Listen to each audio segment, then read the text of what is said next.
व्यवसायात एकत्र या, नाहीतर भविष्यात अस्तित्व धोक्यात येईल. अभिनेते शरद पोंक्षे.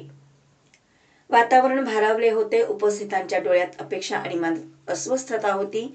अशा भावनिक वातावरणात ज्येष्ठ अभिनेते शरद पोंक्षे यांनी हिंदू समाजाला थेट आणि ठाम संदेश दिला.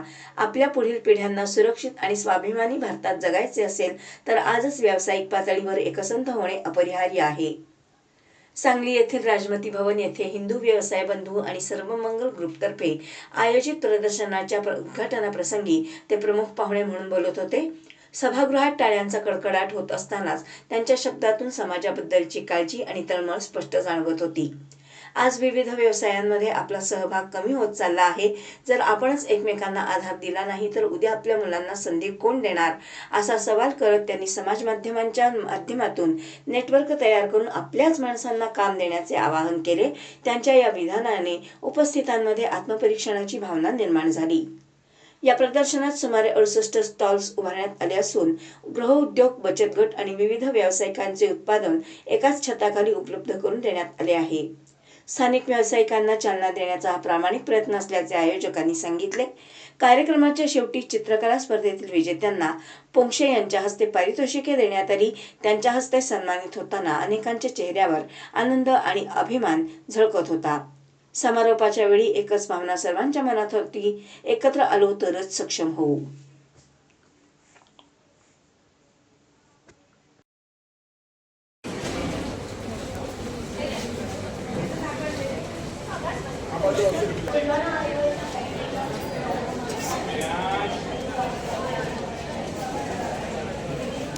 नंदकुमार बापट, सर्वमंगल ग्रुपच्या संस्थापक नेहा दातार.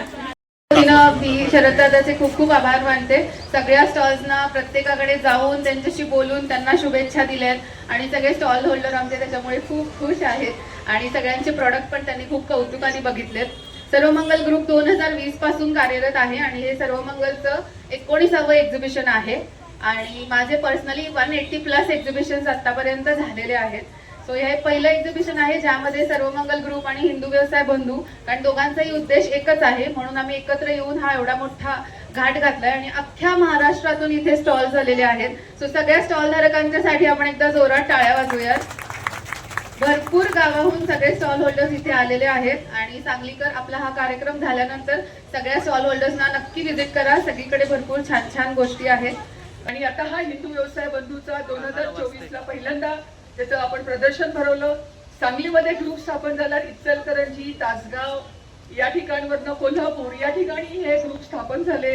पुण्यात पण स्थापन झालेलं आहे आणि सुमारे जवळजवळ 10,000 लोक याचे आता आपले मेंबर झालेत.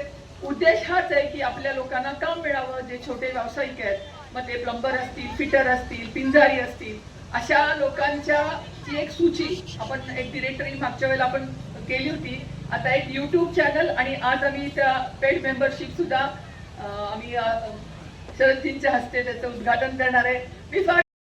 आज एक अतिशय चांगला उपक्रम आहे, त्याच्या उद्घाटनाला मला बोलवलं त्याबद्दल मी आभारी आहे. हिंदूंनी हिंदूंसाठी व्यवसाय करावा, हिंदूंनी प्रत्येक गोष्ट हिंदू व्यावसायिकांकडूनच विकत घ्यावी, हे अशा योजना राबवण्याची बहुसंख्य हिंदू असलेल्या आणि ओरिजिनल हिंदूंचा देश असलेल्या देशात अशा गोष्टी कराव्या लागतात. याच्या एवढं दुर्भाग्य नाही. इतकी भयानक परिस्थिती आहे. आज भारतामध्ये 79 वर्ष झाली देश स्वतंत्र होऊन. एक अख्खा देश मुस्लिम राष्ट्र मिळवल्यानंतर उरलेला जो देश आहे तो हिंदूंचा न होता तो सर्व धर्म समभावाचा झाला, सेक्युलर झाला आणि त्यातली 8 राज्य मुस्लिम बहुसंख्य झाली. पुन्हा एकदा 79 वर्षानंतर 47ची परिस्थिती आणलेली आहे.